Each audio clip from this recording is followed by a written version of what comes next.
Welcome to Rooftop Conversations. So earlier this year, I started boxing, and I started boxing for a variety of reasons. Wanted to improve my stamina. I wanted to, be a little more energetic. I wanted to challenge myself and my body, and of course, improve my mental health. And as a fat person, gyms and exercise were pretty daunting, especially in a boxing gym. But there was one person who was super influential and super significant to my boxing journey, and of course, me eventually falling in love with the sport.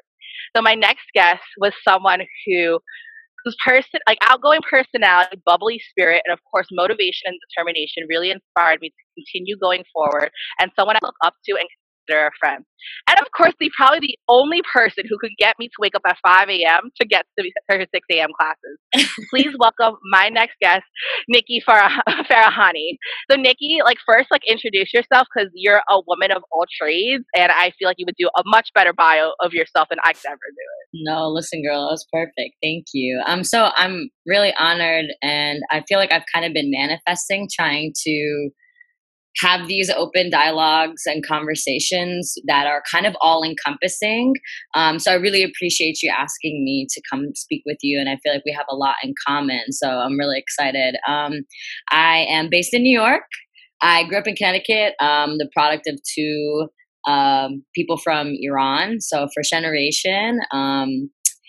I have a little bit of experience in the sales world, which is interesting. When I first moved to New York, I kind of got into that and was doing fitness on the side, and then transitioned into doing fitness full time.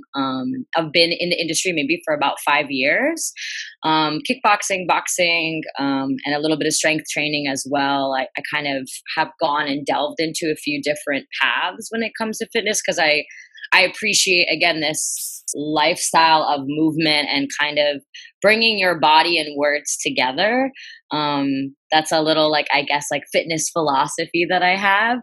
But I've been spending this time in quarantine trying to understand where to best put my efforts. And I've noticed too, you can't really market or brand yourself. And I kind of have some, I guess, qualms with using the words branding and marketing, but there is a different path that I realize in the fitness industry that we must take to kind of regenerate and resurface to kind of meet the needs of everybody during this time. Because I don't think posting yourself and being hey, I'm all these things on Instagram, come through.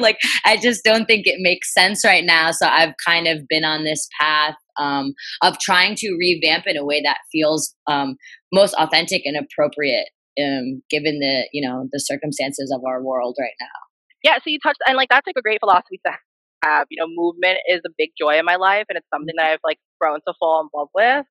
And you were a big part of my journey as well. So I thank you for that. And of course, I've been meaning to ask you to come on the show for ever, and I'm just let me find a right way to say it because I don't really know.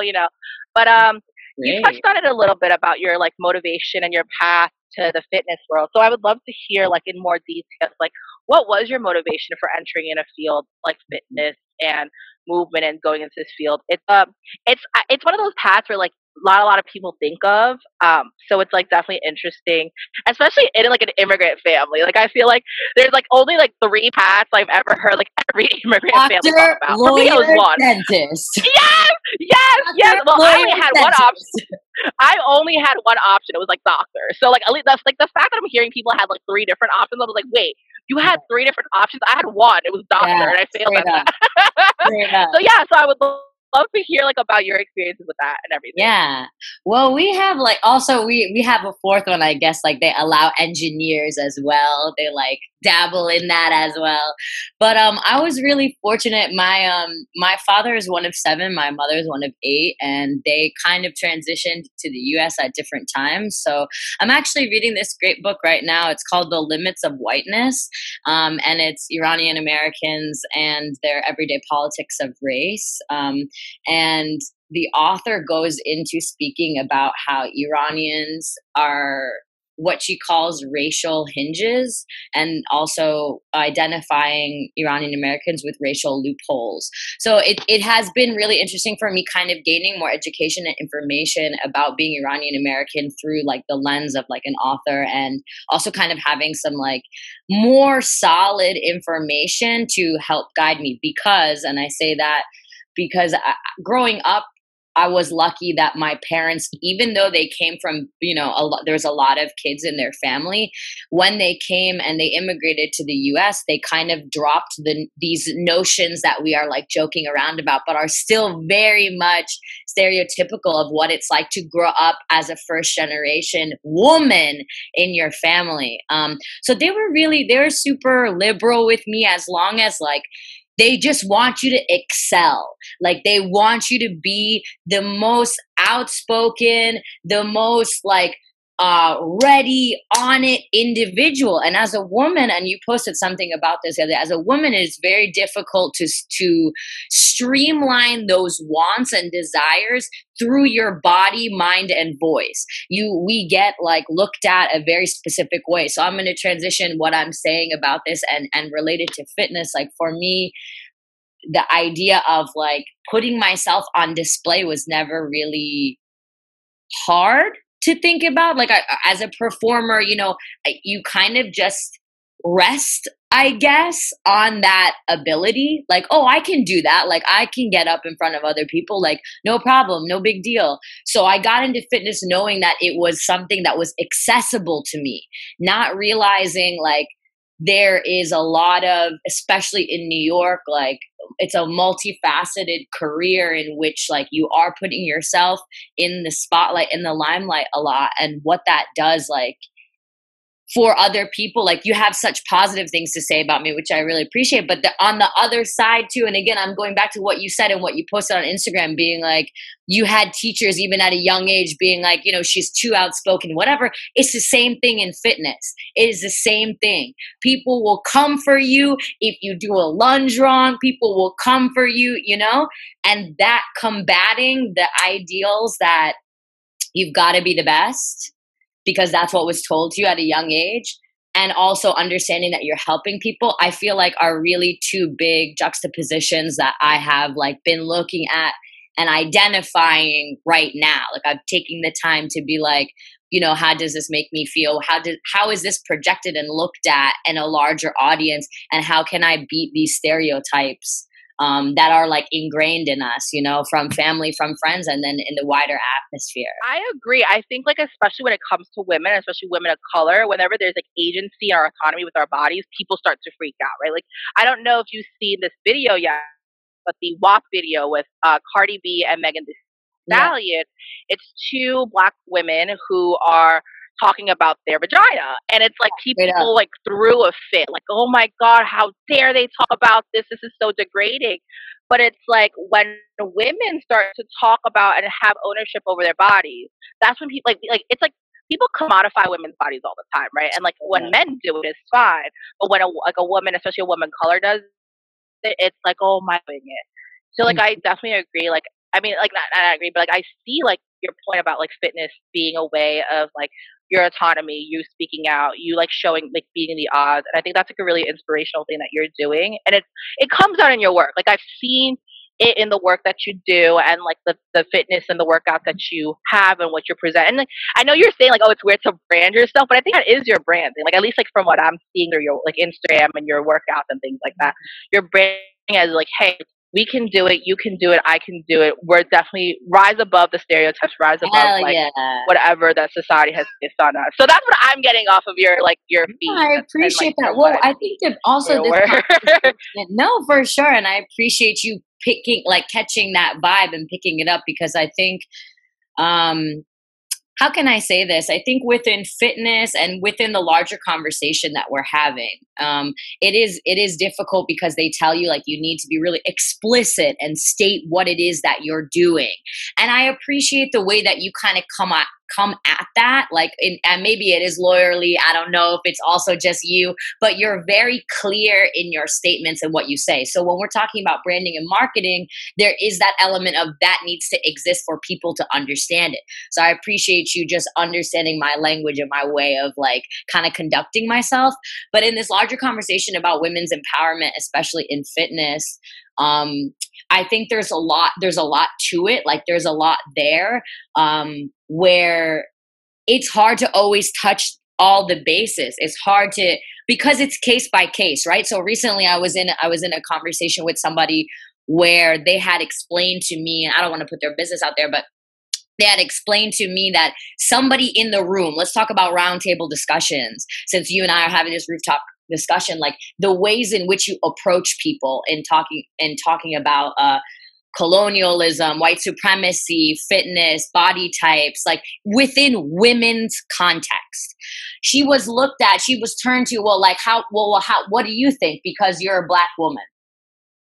And it was put like that, as if, oh, because you're the Black person at the table, you should say something. And I oftentimes feel like that's what they do to the woman that's overweight. That's what they do to the woman that is like skinny. And that's crazy to me that we haven't developed enough language, especially in empowering women, to say, hey, I would love to know what your opinion on this is. Regardless of what you look like, regardless of whatever, like your opinion is important, and what you're saying needs to be heard right now. And that's going back to Megan Thee Stallion and going back to Cardi. What they're saying matters, and people are still like, oh, well, we feel this type of way about it. Blah, blah, blah, blah. It's like, it's unbelievable to me that like the mere conversation that we're having is important, but you're going to choose to look at all these highlighted colors of why it maybe shouldn't be happening, rather than, and it's the conversation's avoided every time. The conversation's avoided, you know? I think like, it's like, and I think that's when it comes to fitness. I think like you said, you're putting your body out there, you're putting your face out there, and like, and it's like you're opening yourself up to send a message, right? Like everything that you do, especially on social media, whether you're a fitness trainer, a lawyer, an activist, an engineer, whatever, your Instagram is like you intentionally putting out a message there. And I think like people like to construe it with like a whole bunch of other things. Like if you're a woman and you're doing fitness, it's always like, well, is she trying to get like a butt to look good for certain, if if she's an overweight woman or someone who's like plus size or something, or someone who's fat, they're like, are you doing it to lose weight? Like, and it's just like, that's what I get a lot, like, oh my God, good for you, you're like, you're exercising to lose weight. And I'm like, no, I just like to move my body. Like, this is what I'm saying. The conversation's so skewed. It's so skewed. Why are people saying it like that? Why are people asking like that? So then I go back to intentionality. Right. Intentionality. Is it intentional? Yeah. Like, what's explicit about what you're saying and who you're asking? You know? Right. That brings up to me, if I may, like it brings up for me being first generation and these expectations, and being somebody who has a body and has a voice. I wanted to put another drop a little out there. There's a podcast by he's a writer, his name is Ocean Vuong, and yeah, hell yeah. So I just wanted to put this out for people. It's On Becoming. And if you type it in on your podcast, you can listen. And they said something about your body being the vessel that carries language. And in order to kind of nourish and understand what you're saying, there needs to be these embodied practices that you are participating in for yourself to better educate the language that works for you. For some people, I believe that it is the body. For some people, I believe that it is the words. For writing, and boxing has always kind of been that outlet that has directed my body in a way that has allowed me to fuel my desires when it comes to speaking. I think without boxing, and especially during this time in the pandemic, the anger in me has risen higher and higher because I haven't been able to do what I've done before.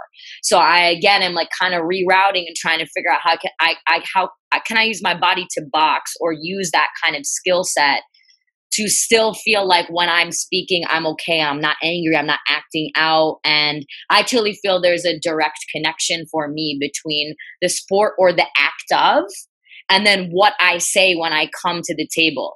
Yeah, and I definitely agree. I think with my own boxing journey, it has been a way for me to I think you say it, everyone, your fellow colleagues have said it, you're feeling confident in yourself, right? And it's not even oh, I have to look a certain size or have muscles or look a certain way to feel confident. I can come to the table as I am to the ring, honor my body and feeling comfortable and powerful and strong in the what I'm doing, right? So it's like I know for me, like I actually just came off a podcast before talking to you, and where I was asked about my own boxing journey, and and the person who interviewed me was like, "Why do you like boxing? Like, how did you get into it?" And I said, "Well, it makes me feel powerful, it makes me feel confident, and I honor my body knowing that like my body can survive a 45-minute hit class, and Right. burpees are like no joke, you know. I mean, I thought you've seen it, and like Oh, yeah. but like I honor my body for being able to do these things and to like express that anger. And you're right, in a time like this pandemic when everything is going on between like the government and a whole bunch of nonsense, you need a way to really safely release that anger. It's also like how boxing has helped me personally as someone who has a lot of like anger issues. It's a way I for me know. to safely do that in a way and release that frustration. I tell people all the time, like, I miss punching a bag. Like, people just cooperate so gyms can open so I can punch a bag, please, because Right. shadow boxing and home workouts, they're great, but I miss like physically being Yeah. able to punch Same. a bag or punch something. Oh, I just miss it. It's like the high, but that's Yeah. besides the point. But yeah, and I think like that intentionality that you're saying, right? Like I think the one thing I appreciate and admire about you and your colleagues is that you're all very outspoken and very intentional and very conscious of your messaging that you're putting out there.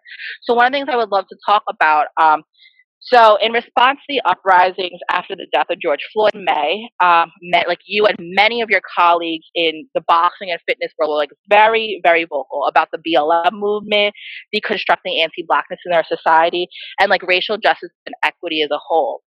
So, like you mentioned, you touched on it in a bit. Like, okay, I box because I want to be like have a voice. It allows me to like present myself in a way to society. Like, here I am. I have something to say, but I would love to hear like why it's important for folks like yourself and other people, like your colleagues in the fitness world, to have these discussions about racial justice and other social justice issues. And like I'm seeing it your post. Like you've mentioned a lot of things about privilege and mentioned a lot of things about like unpacking like your anti-blackness.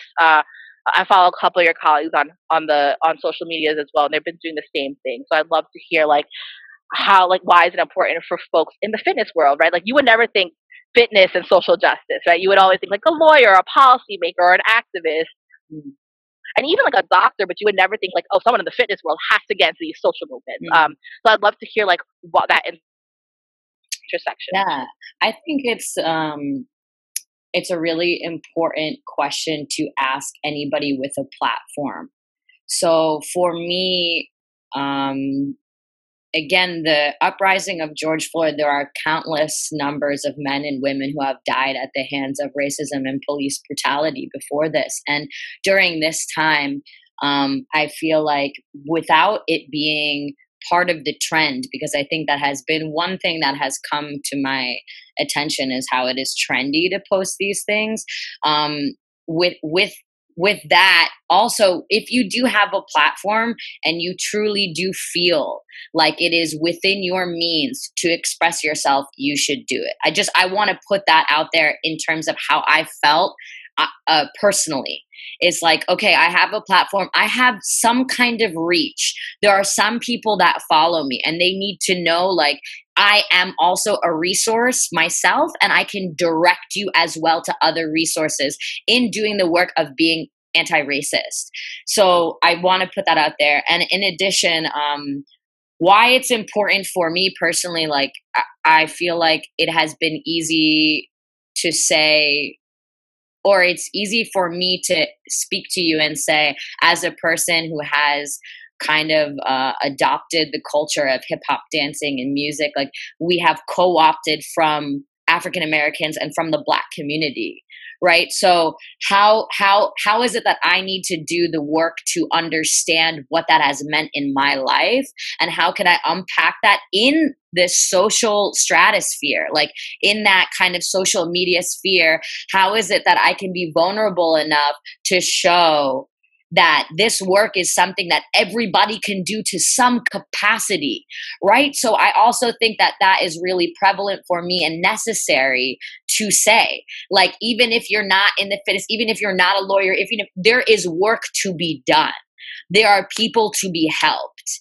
And that type of social justice starts from any number of platforms and any level. So the university of and the discourse that happens when it comes to, as a human, recognizing the humanity of another culture is big. And it's that anthropological work that is super accessible to you, as long as you can, think like, okay, I'm going to involve myself in this thought process. Why is it that I haven't? Have I already? What have I done? And it's asking yourself those questions on a larger platform that felt like I can do that. I can do that. I don't have a problem doing that.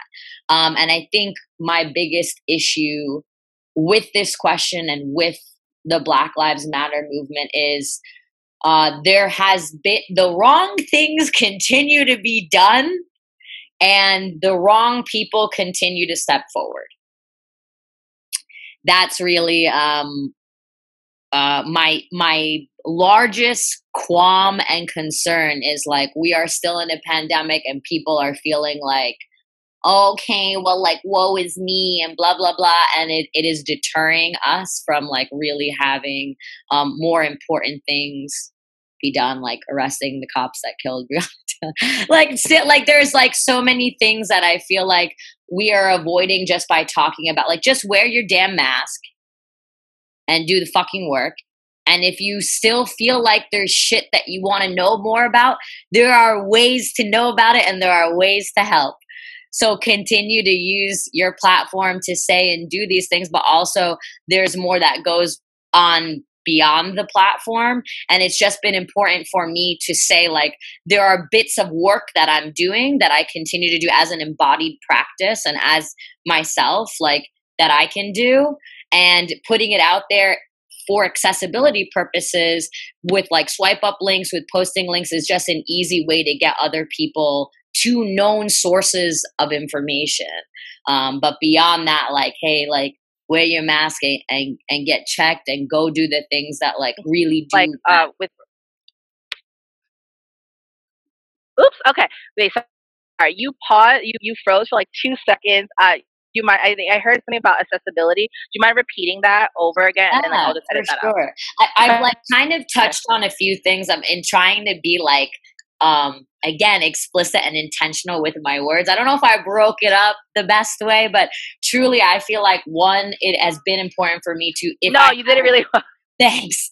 In terms of having a platform, I feel like it's important to show on my platform that even if the reach isn't big, that, hey, like, there's a way to talk about these things. And then like your own biases, deconstructing like my own kind of issues and thoughts and appropriations. And then third of all, like, for me, it is a practice of, again, embodying what you post. And for me, I like the fact that it is accessible to post on my page links and access to things that are, again, resourceful in a positive way that's actually going to do what it's saying it's doing. Like, make sure you back that up. But I try to do my research as long before I post it for that purpose of, hey, it's easy for you to get involved. But then what goes beyond social media is what I'm saying is like, that's my problem with sometimes with these questions is like, people are like, oh, I'm doing this and I'm doing that, but are you continuing? And that's kind of where I've been. Like, I've started using like a little management tool to help me get organized. And in that, like, I put shit on my task list. I like, who am I checking up on? Where am I looking at? What am I doing? And again, being intentional about the way that you surf the fucking internet. Like, it's so important. Like, it's so important. Listen to that podcast. Go on the website, show up to the thing. Like, holding myself accountable is something that I'm really working on. And for me, it's just been as easy as trying to put it on a task list. Get it done. Do it up, you know? Yeah. No, and I definitely agree. Like, I think, like, whether you have like 2K followers or like 200,000 followers, or like I have like 400, 500 followers, and no matter how big or how small your platform is, it's super important to setting, right? Someone who like any celebrity can post like Black Lives Matter, but it would probably mean more from someone like you or I, or so like to a friend of ours or a family member. I don't like, or for us to post it, because it just comes off more meaningful. Maybe like we're like it's like definitely like everyone has an audience, is what I'm trying to say. And I agree. Yeah. Like no Well, matter how big or how small your you're platform broaching is. that subject, right? Like if I Yeah. posted and you wanted to engage, well, we engage with one another on social media. This is a perfect example. You and I engage with one another on social media. I follow your content. I follow you. I see what you're doing. And if I like it, or even if I didn't like it, this is the opportunity now to work on your conversation skills so you don't turn to the black person in the room and you say, so what do you think? Because you're the black person. This is a perfect example. Post the shit. Try to have the conversation, engage in the discussion. If you don't, I'm not saying if you don't post, you're not involving yourself in the conversation. That's not what I'm saying. I'm just saying you give more of a chance, an opportunity for people to seek you out and for you to fumble and for you to fall and for you to have the conversation. Yeah, 100%. It goes back to like you and that situation at the round table discussion, right? Like, why is someone using the emotional labor of another black person to talk about diversity, right? Like, it shouldn't have to be on the onus of black people, especially black women, and like to like continue to carry on that labor and that emotional toll, right? It should be us, especially as non-black allies, to do something about, to educate ourselves and to educate our community. And it's something like, you know, like I, as an Asian American, right? Like I acknowledge that, like I also have privilege and I have been implicit in white supremacy, and you know, so there are ways, and like also my community has been historically, my community, including myself into it, have been like anti. So it's like, all right, let me use this platform to engage that part of the community, right? Like, okay, how can we as Thai people work to dismantle anti-blackness within our community, right? Let's talk about colorism. That, you know, that also has deep roots in anti-blackness. Let's talk about fat phobia. That also has roots in anti-blackness. Let's have these discussions and dialogues together within our community. And I think that's so important about being intentional with your own social media, regardless if you're like a fitness trainer, a lawyer, a regular schmegular person who just has a social media account. And I agree. I think like accountability is this also something I have to work on too, right? Like, what can I do outside of my online presence that I can do in my own daily life, my personal life, right? Like, can I have conversations with family members? Can I have conversations with community members? Which march can I help support, and how can I be like an effective supporter, right? Not just go to the march and take one picture, post it on Instagram, call it a day, but how can I effectively help out with this action or things like that? And it's super important to hold our communities accountable and also ourselves accountable for the work. And it's an ongoing process. But of course, like it's needed work. You know what I mean? Like it's been 400 years since, like, you know, folks were enslaved. It's been it's people still haven't received justice. Like yesterday was the anniversary of Michael Brown's death, and we still haven't held anyone accountable for that. It's approaching 150 days since Breonna Taylor's death. No one's been accountable for that, and there's countless of other names that we may not hear because of the media, and like no one's being accountable. So, and yeah, and it's just like we have to do the work, and it's super. And like I really like one thing I really do admire about you and your colleagues in this fitness world, at least the ones I follow, everyone's been very, very engaged. Because I feel like when people think fitness, they think like, at least like honestly, like, and I've been guilty of this too. People have this perception like it's a very shallow field. It's very like superficial. Everyone just cares about like the exterior and the looks, but like getting to know you and your work and also the work of your colleagues, I'm like, wait, wow, people are using fitness as a form of social justice. People are having these discussions in this world. It isn't just about looking good or getting abs or getting toned. There are deeper discussions that people are having in this world. At least like the people I follow. I'm not sure about other fitness folks or whatever, but the people I follow, the people I know, hey, yeah. I think like you've all been like great. Like I feel like I appreciate that. I think it brings up for me one of the questions that you had kind of thrown my way, where we're talking about the exclusivity of people and the fitness industry. And that is very, I don't want to say it has been apparent for me within the process of being within the fitness industry and being a person who's also active, that there is kind of a large dichotomy or gap between what is truly accessible to talk about and to show. So I say that in this way. fitness has evolved as we pretend that we have as a society as well. Like we've pretended that like, oh, we've come a long way and now like there's no more this, like we don't judge people, whatever. But the truth is like we haven't. So now it opens up a bigger discussion and a bigger conversation about how we really feel as people in fitness and as people again who are a part of this larger organization and system of in humanity and what we're witnessing as people. So I bring that up to talk about accessibility. I bring that up to talk about like within marginalized communities, are there spaces within the fitness world for us to kind of inhabit and be there. So I want to bring up one person in particular. One of my bosses, Iffy, owns the Fit in Bed-Stuy, and she also opened up another location to Pilates studios. So she took it upon herself as an African-American woman. She opened up her own gym in Brooklyn, nonetheless in Bed-Stuy, mostly I don't want to say mostly women, but it is mostly women that attend the gym. And she created a safe space for women of color to both work and kind of be there and be in the classes that felt most appropriate, and shared experiences of like not feeling comfortable in certain spaces. So I why is that? Why is that as a fitness instructor, I've been told before by companies not to share?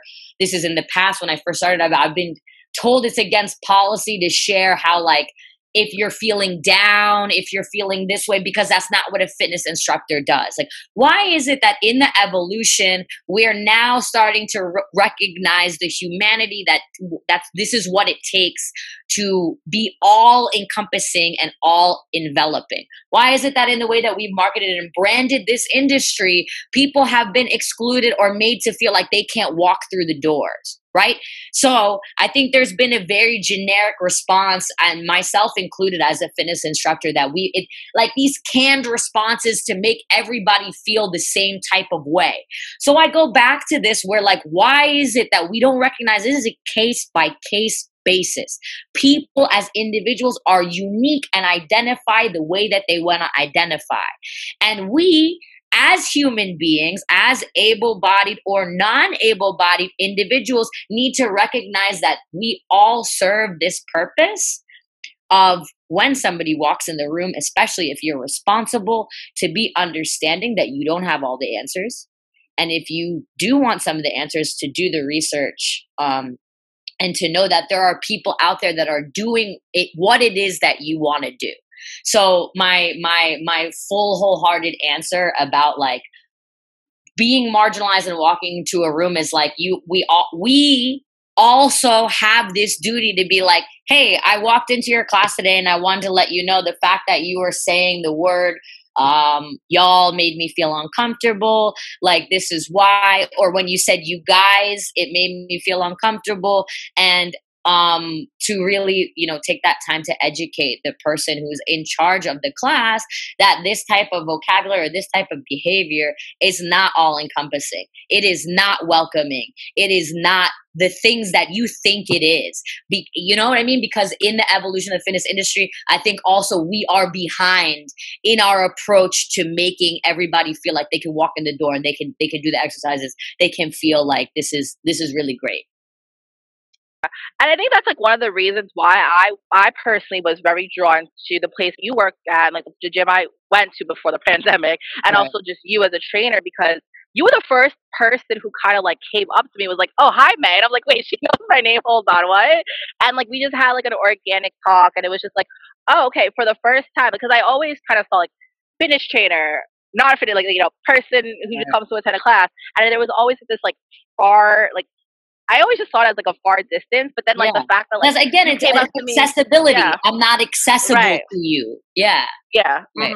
but like you literally came down to me, talked to me, like you're like add me on Instagram. I'm like okay, we literally like I consider you a friend, and I'm just Oh like yeah. okay, cool, like you're just like someone I could talk to, and I agree. Like I think like gyms can be unsafe spaces for a lot of people, right? Like for women, sexual harassment can be a big thing. Like unfortunately, for fat folks, it's like very intimidating. It could be also very fat phobic, right? Like someone could not feel could feel unsafe because comments could be made, or even like implicit, movements and suggestions. Like one of the things that I love that you do in your classes is you offer modifications, right? So like not assuming that everyone has the same ability, but it's kind of like, hey, this is one way I could be more inclusive, right? Like here's a modification.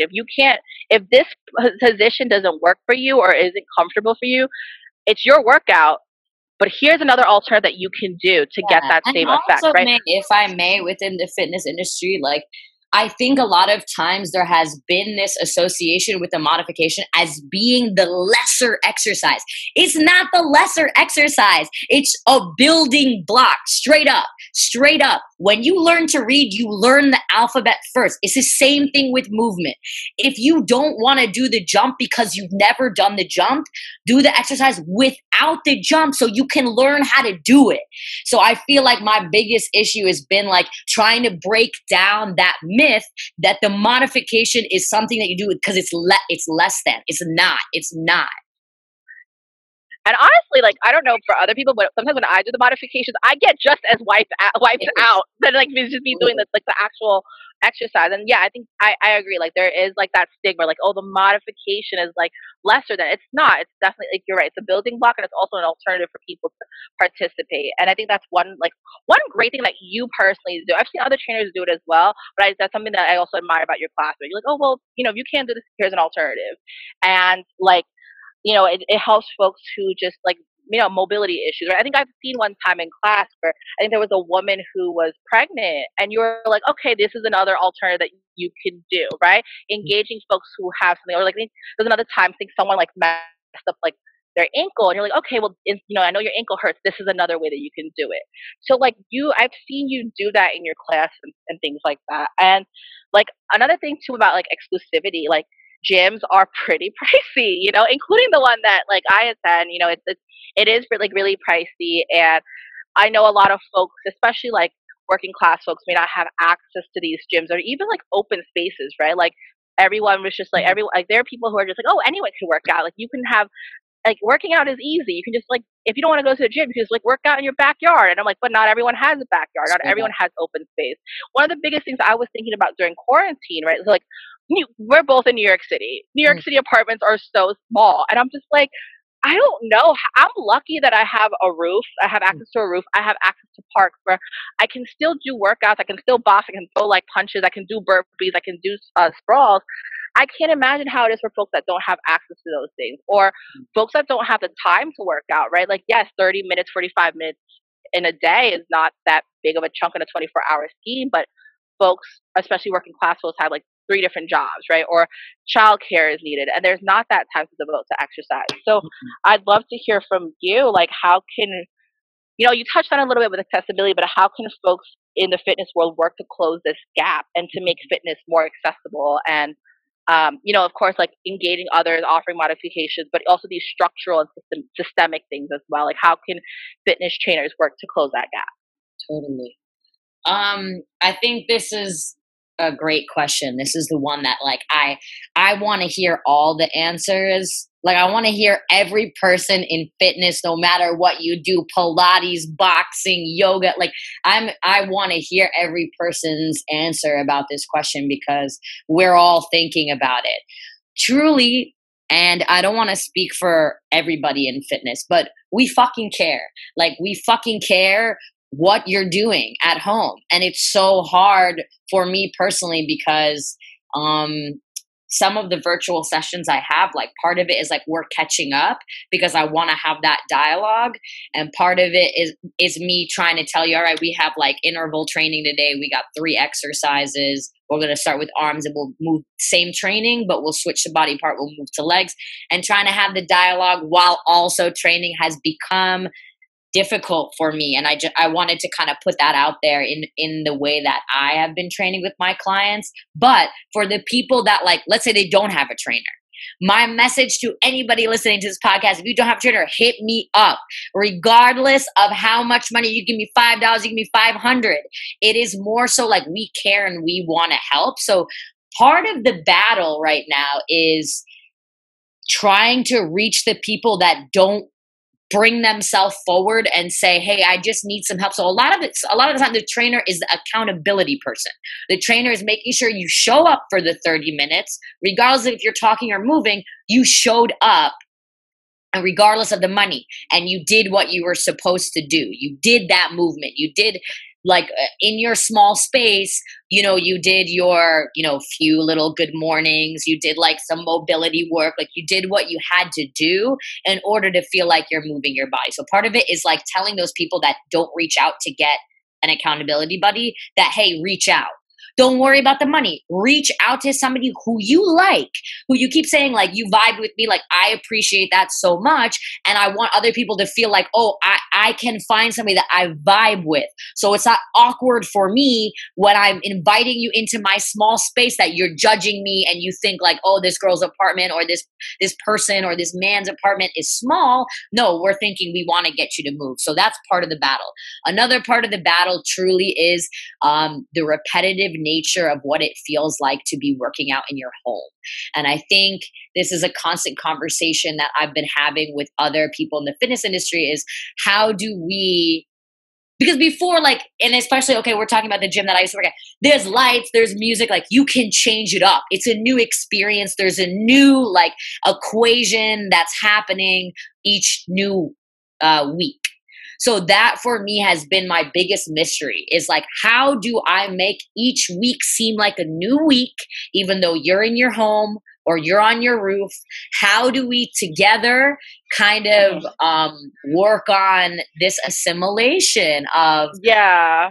And I would say truly, like when you're saying like how, what to say to people, we got to work mentally and physically and to build a strength that like doesn't already exist within us, which is like to fight the mundanity, Yeah, no, like definitely. I think like the pandemic like hit studios and fitness trainers and that were like super hard. Like everything is forced to close. I don't even know when gyms could even open back. So it's like it's interesting to see like with you and your fellow colleagues like how you've all had to adapt to this new normal in a way. Like, okay, how are you gonna make your classes more engaging, right? Like you and I had some tech problems like before with like getting our workouts done and things like that. Where it's like, oh, the music's not playing. Like, what do we do? Do I send you a playlist? Do I use another computer?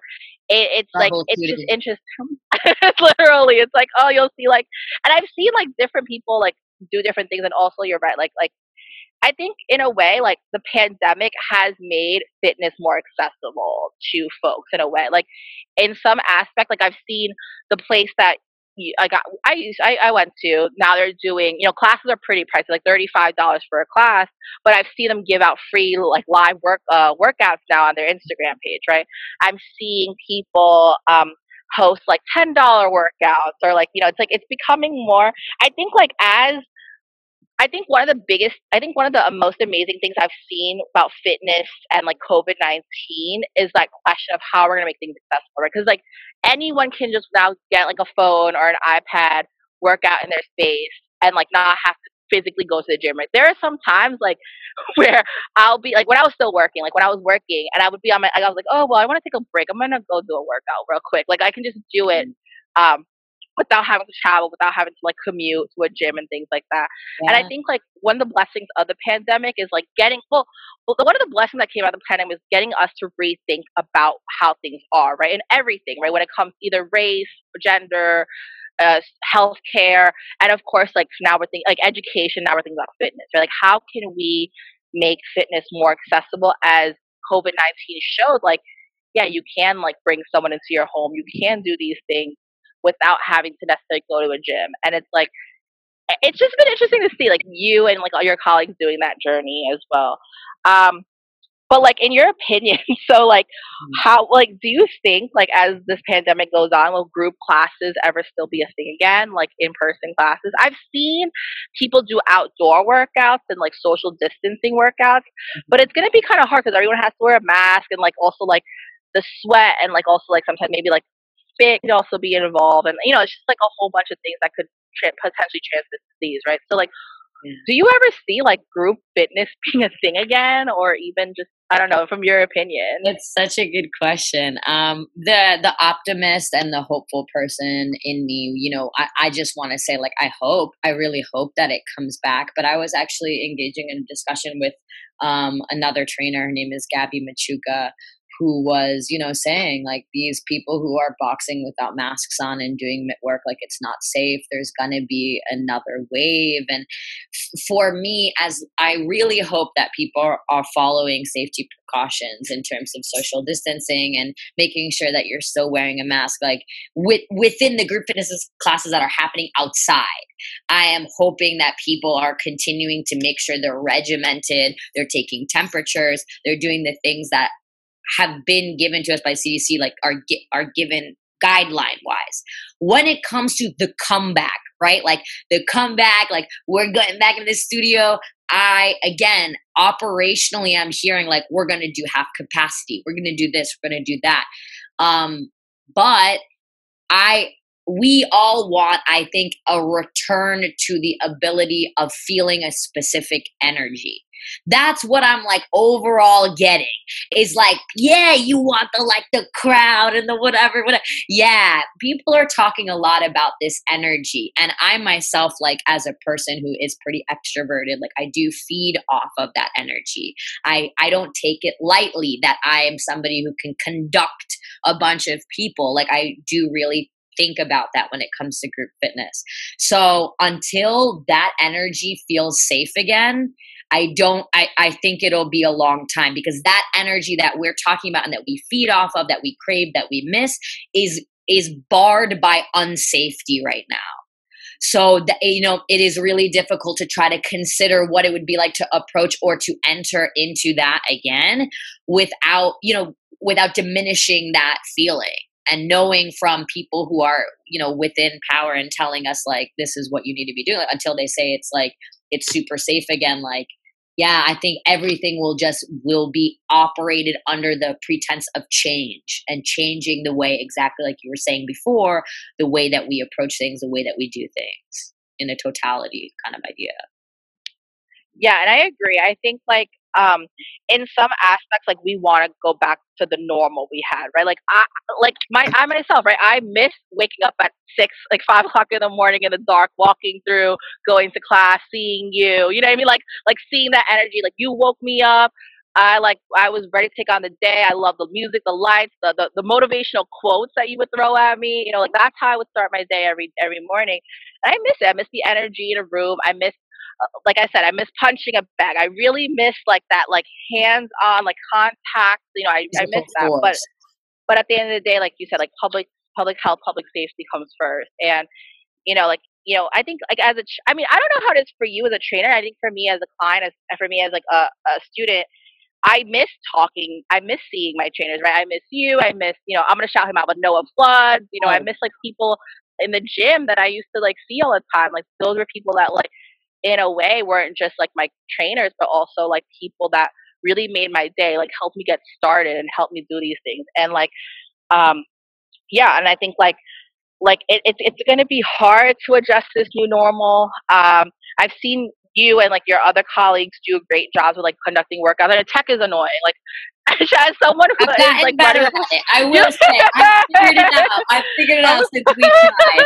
Damn, I did so many like tech jobs. It's hard, honestly. Like I think you and I are both millennials, and I've never felt so behind on technology. Me too, especially as an instructor. I was like, why am I so bad at this? Like what? I don't even know how to use TikTok. Like I'm trying to figure it out. I don't those girls. I just have one because my brother like sends me all these TikToks. He's younger than me, so he's in that. I think I should make one too and not post anything. I keep hearing that like from people like us. I keep hearing like I have one, but I don't use it. I have it so I can look at the TikTok. Just look at that because I don't know how to use it. I'm like, oh, this is too advanced for me. It's too advanced, and I'm just like not there yet. Oh my God, Nikki, thank you. Like honestly, like I even see me even talking like with you, like with you right now. I'm just like, oh, I miss the gym. Like I think, and for folks who are listening at home, like literally, this is the person who makes my entire day. Like this is the person who like I start my day with. I'm like, oh my God, yes. I appreciate you. There's nobody else I'd want to have this conversation with. It's really like You also, I Yeah. do want to say this, like you've given me so many compliments, and I want to take a moment to do this. I'm not fishing for compliments. I No, no, truly do no, like look no. up to you. In a genuine, authentic way. Like as an instructor, you come across a lot of people, or we did back in the day, right? Like, I mean, we still like you come across people virtually now, but you come across a lot of clients, and like you're always searching for that person that when you do engage with, you do connect with, and that was definitely you for me. I was like, oh, thank God. Like you have to understand, like we opened up that Brooklyn location, we didn't know who was going to walk through the doors. Like it is our job to make you feel comfortable. And again, we had this talk about accessibility, and like I think it is an ongoing necessity. However, like you always hope that you'll find somebody that finds you impactful, and then vice versa. Because my mantra has always been forever student, forever a teacher.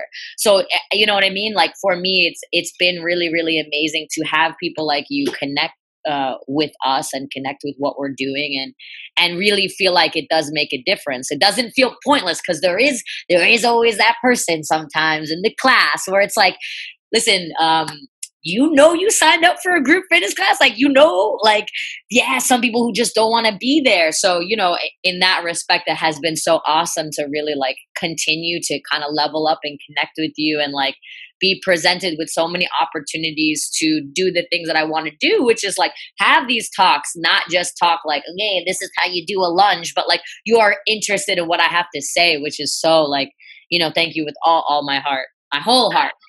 No, of course. Like I've been meaning to like ask you to come on the show. Like you offer a very interesting perspective, both in like your background and your fitness background, but also your commitment to social justice. Right. I think like you definitely break that stereotype of like, oh, I'm a fitness trainer, I just care about my looks, and it's very shallow. And it is a misconception that I personally have, and I'm deconstructing. The more trainers I know, and the more people I know in this field, and like you've done a great job with like doing the work of like making fitness fun and amazing and welcoming, but also using your platform to talk about real topics, right? And like really getting to like tell people like, hey, look, I can teach you how to throw a jab, I can teach you how to throw a cross, but I also can offer, like you said, right? I am a resource. Like, look to me as a resource to help. Like, let's have a dialogue together so that we can learn together, right? It's not me throwing all these resources at you. It's us having a dialogue and learning together. And I think like that's one of the biggest things like one of the big things I admire about you and your work as a trainer. Like you do the work really well. So like we are coming up on our hour, and like you see, this is my problem is like I have so many engaging talks with people, and I'm like, oh my god, it's already the hour, and I feel bad having to cut people off. Really good. Oh my god, I'm like, it's like, and like I think like this is like we had a very engaging talk, like you had a lot to say, and I'm just like I went off script, like to be honest, like it was just like everything was really well done. I like Yeah. So I would, before we like wrap up, I'm definitely going to promote your page at Niki Fara on Instagram. I think I'm like, okay, so I ever since I started like tagging you, I've seen like I go on our mutuals, and I'm like I've seen more and more of my mutuals like follow, and I'm like, okay, cool. I guess like the advertising's working. I talk about you a lot to like everybody that I know. It's like Niki, my dear Niki. Like I'm always telling people about you.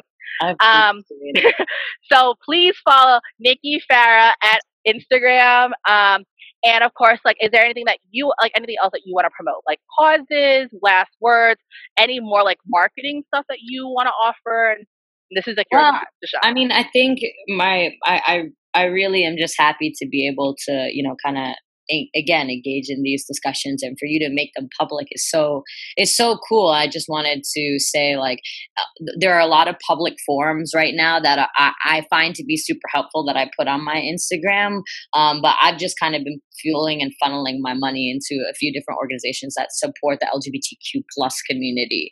That has been really, really kind of important and at the forefront for me, to kind of fuel what money that I feel I can give forward. And I don't even know if I should be like saying this on air, but I wanted to double down on the little honorarium that you were talking about, so that the two of us can kind of figure out how we can donate money somewhere just on our behalf, the two of us. But yeah, but just in terms of marketing and branding, I don't have anything specific. Just like if somebody does need something, like I'm more than happy to help, or to, there's always somebody doing it out there. You know what I mean? There's always something that you can kind of grab onto if you're interested in this. Like I'm more than happy to point people in the right direction too. Like I lived in Brooklyn at one point. Like there are some people who are doing fitness related things in Brooklyn too. So you could stay in your borough and kind of stick to the guidelines as well. So I just want to put that out there. Like, the DMs are open. There's time. I got time. Hit me up. You know what I mean? Like DM me. I'm sitting. And Niki is also, she's not only a boxer, she also does stretching. She does, she's a dancer. So if anyone wants to like hit her up for those services, please do. Like, Niki's great to work with. And okay, I'm gonna promote you again. But like, Niki's amazing. Honestly, like I think like I would not have been able to be comfortable in boxing, or at least like love it at this much, without the guidance and without the support that Niki has given me. So like and this no is floods. Being no yeah, Noah Floods. I love Did May come to your class? Yo, did May come to your class? I love to. Okay, so before, honestly, shout out to Noah Floods. I'm gonna try to get him on the show, but I'm still working up the courage to be like, oh, how do I know? Do it. He'll want to do it. I love him, and like I think like he actually, like, back to your point about fitness being like sunshine and rainbows and we have to be in a good vibe all the time. Noah Floods actually said one of the greatest quotes, and I still remember this to this day. He said, I don't really believe in this good vibes, like let's have a good time type of energy, because sometimes there are the bad things, right? And we just have to be real. Let's just be real with ourselves. And he said it in the middle of a class, and I was like, wow, this is literally like the quote that I think with all professions, right? We have to not only like look at like the good and like the fancy and the clean and like the nice aesthetics and like the outside of things, and making sure like things are happy and go lucky, but get down and dirty within ourselves, within our society, and like that's how we begin to deconstruct things, right? Like looking at the bad to eventually be real and to tackle those problems head on, right? And I think like that's what you've encompassed during like this talk today. And oh my God, I'm so sorry for cutting you off for your self-promotion. Is there anything else that you would like me to promote? Do you have a website by any chance? I feel like no, I'm working on it. It's funny you should say that. It's in the process. It's in the making. It's in the making. Okay. I was like, it's on that task. Okay. I appreciate you asking, because it's definitely on the come up. Okay, awesome. Yeah, and yeah, so thank you so much, Niki. I like cannot wait till the day I get to see you in person again, because I am deprived. I am deprived. Thank you so much for coming on our show. Thank you so much, May. Bye. My love. See you soon, hopefully. Bye, of course, yes.